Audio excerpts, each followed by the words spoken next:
You started to go to SCORE when you were in college. Tell us about your rationale for that. Yeah, in college, when I was doing my business, I was in business school, but that was more, corporately minded. So they weren't really practical with like, oh, I have to do my taxes or my accounting. I learned accounting, but not necessarily like for a small business. And the SCORE, I don't even remember how I found out about it, but I definitely went in there with a list of questions that I needed answers to, and I got the help, and then it was kind of like a one and done. Like I went in, I got the answers and the information I needed, and then I left. Did you ever think about going back when you were in college? No. The reason I didn't feel that way in college is because the people that I worked with that were very helpful for the information that I needed, I didn't really feel that I had a rapport with them that I would necessarily continue in an ongoing way. So they were there, you had a question, they did a fairly good job of answering your question, and you filed your taxes and moved on. Yes, exactly. Okay, then when you came to Chicago, Yes.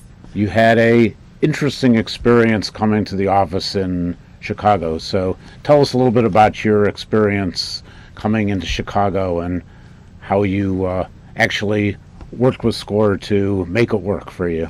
Yeah, absolutely. The first time that I came, I was, again, with the list of questions in hand, like, I have to do my taxes this year, what do I need to do?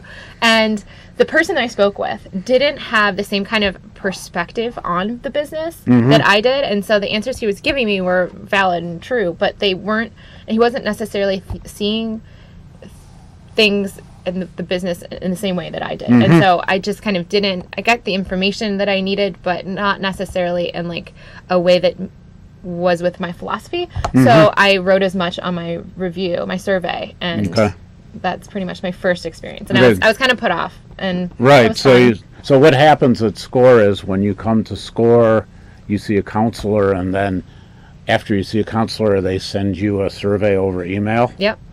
And you have a chance actually to give some feedback. And what happened here with Jess is she gave some feedback, and it wasn't the really most positive feedback. So what happened was that the person who is in charge of the office downtown actually gave you a call. Yeah, he said, I saw your survey, and I answered it very honestly. I wasn't mean or by any means. Right. But I wasn't just giving them A's because I thought that would be the kind thing to do. I was pretty honest about it, and he called, and I was like, well, sure, I guess it can't hurt to go in again. So your SCORE, a SCORE person followed up and said you weren't particularly happy with your visit, and what happened after that? He asked if I would meet with him and discuss the issues, and so I did, and we got along fabulously, and we kind of had the same perception or perspective on business, and it's worked out.